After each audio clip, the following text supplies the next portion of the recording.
Diurética actúan en el distal tardío y en el colector tanto cortical como colector medular, aumentándole la permeabilidad al agua, y lo que van a hacer es aumentar la reabsorción en estos pacientes, retornando a la osmolaridad a lo normal y aumentando el volumen circulante efectivo.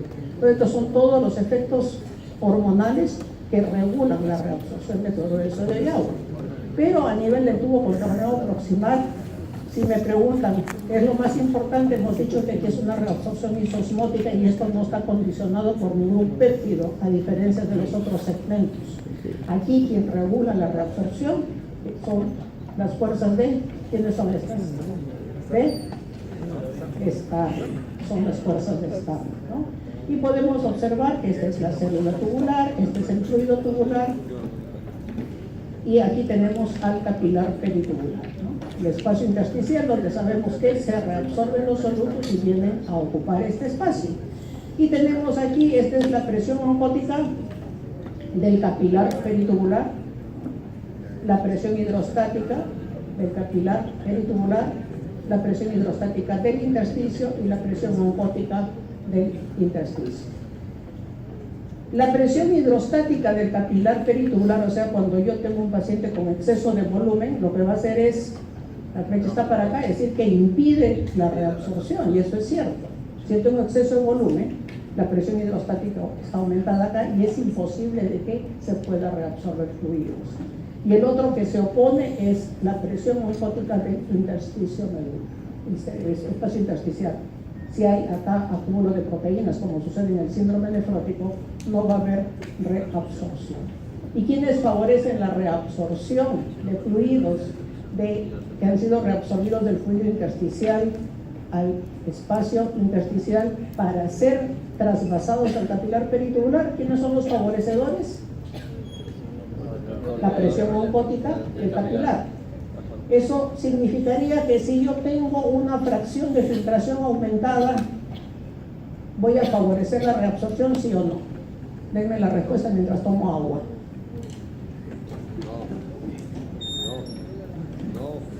No, me tiene que decir sí, ¿por qué?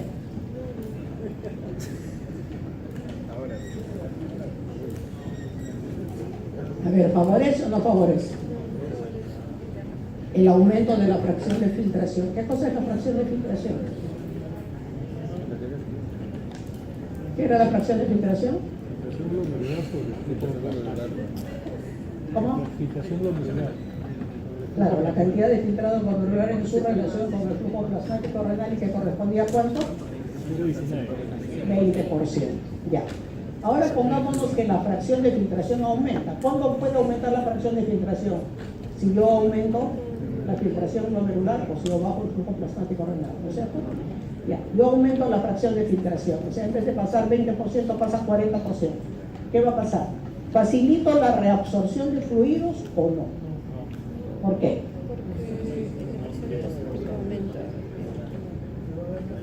Está cerca, pero no es esa la presión que se modifica. Si yo tengo acá el capilar y estoy trasvasando más fluidos, ¿quién se está concentrando adentro? La presión. Así es. Aumenta la presión oncótica y eso jala agua. O sea, si me preguntasen, ¿puedo aumentar la reabsorción de fluidos a través del espacio intersticial hacia el capilar peritubular cuando la fracción de filtración cae?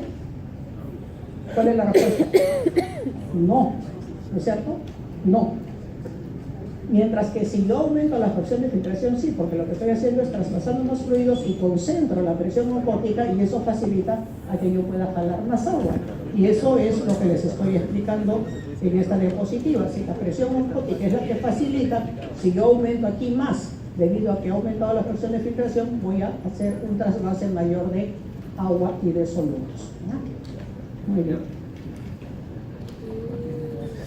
Entonces, lo que hemos revisado hasta acá es esto. Con respecto al transporte de cloruro de sodio en toda la nefrona, en el túbulo proximal, 67%. ¿Cuáles son los mecanismos de transporte en el tubo proximal que hemos revisado? El antiporter sodio-hidrogenión, el cotransporte con aminoácidos y otros solutos, que ya recordamos que son el lactato, el fosfato y la glucosa, y en la pars recta, el intercambiador cloranión y el antiporter sodio-hidrogenión. ¿Qué hormonas reguladoras son las que intervienen en el tubo contorneado proximal? Angiotensina 2, norepinefrina, epinefrina y dopamina. ¿Y cuáles son las fuerzas que dirigen el aumento o disminución de la tasa de reabsorción? Las fuerzas de Starling, que no intervienen en ningún otro segmento del túbulo. En el asa de Henle, ¿cuánto reabsorbo? 25% de la carga de sodio. El transportador es este, un sodio, un potasio y un cloro. ¿Quiénes actúan aquí de lo que hemos revisado? Aldosterona y angiotensina 2. En el túbulo distal, más o menos el 4% de la carga de sodio, y el transportador es un transportador sodio-cloro, es un cotransportador, o sea, en el mismo sentido, actúa al igual que en el segmento anterior, aldosterona y angiotensina 2. En el túbulo distal tardío y el colector, o sea, conector y colector, es más o menos el 3% de la carga de sodio, y esto es a través del ENaC,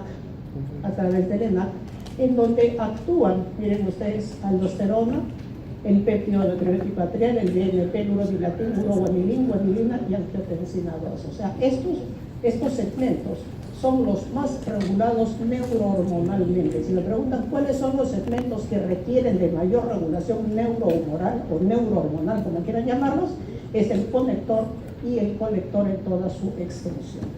Entonces, como ven, aquí están todas las formas como se reabsorbe el sodio.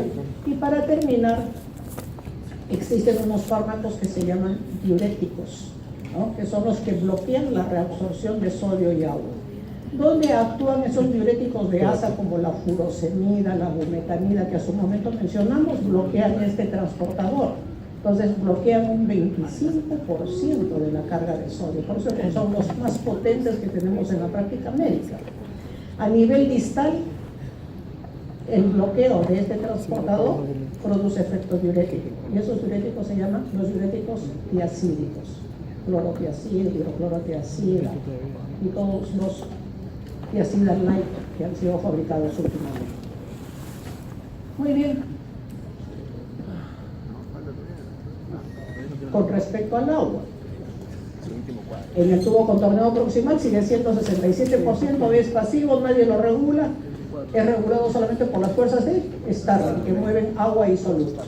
En el asa de Henle 15%, pero ¿qué parte del asa de Henle? Rama descendente delgada.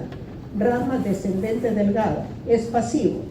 Conforme la rama descendente delgada va avanzando hacia la zona medular, en donde la osmolaridad del intersticio va aumentando, simplemente lo que hace el asa delgada es cederle agua para igualar concentraciones, es lo único que hace. Entonces, en ese proceso va a reabsorber aproximadamente el 15% de la carga filtrada.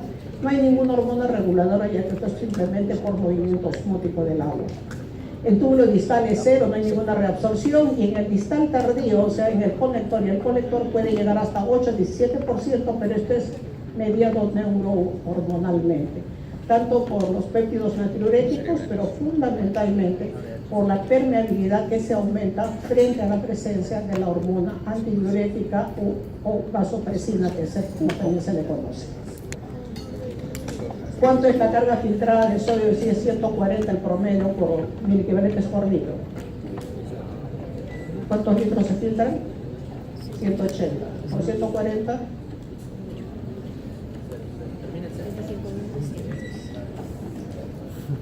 Pero solamente necesitan leer. Porque siguen moviendo el huevo para arriba, para abajo, para la derecha. Son increíbles.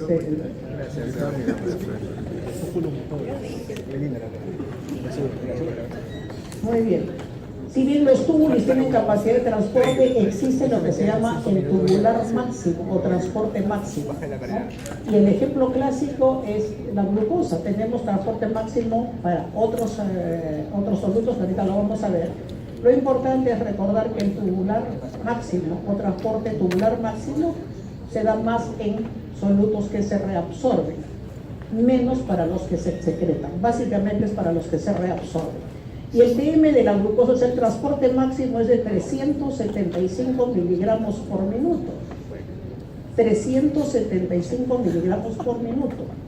Y por lo tanto, si yo sobrepaso este valor, debería aparecer glucosa en orina. Sin embargo, cuando ustedes van a encontrar glucosa en orina, se van a encontrar con que el paciente, cuando ya pasó de 200 en 201, ya aparece glucosa en la orina. Entonces la pregunta es, ¿por qué esta discordancia, no? Si la tasa de filtración es 125, teóricamente la glucosuria debería aparecer con más de 300, porque es 125 por 3 miligramos, que es aproximadamente lo que debería ser, de acuerdo a este valor, para que iguale el 375.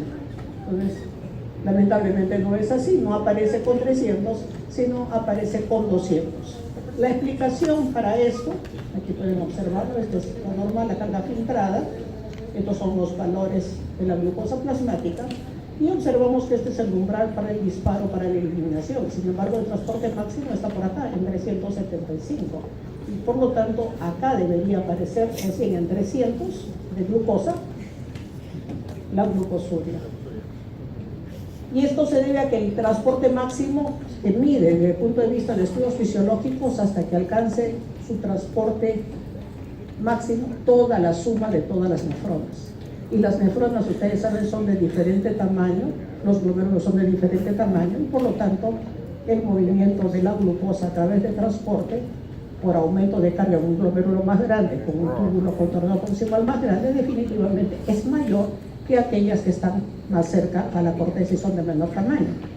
Entonces, esto es el 200 en promedio, o sea, la suma promedio de todas estas nefronas.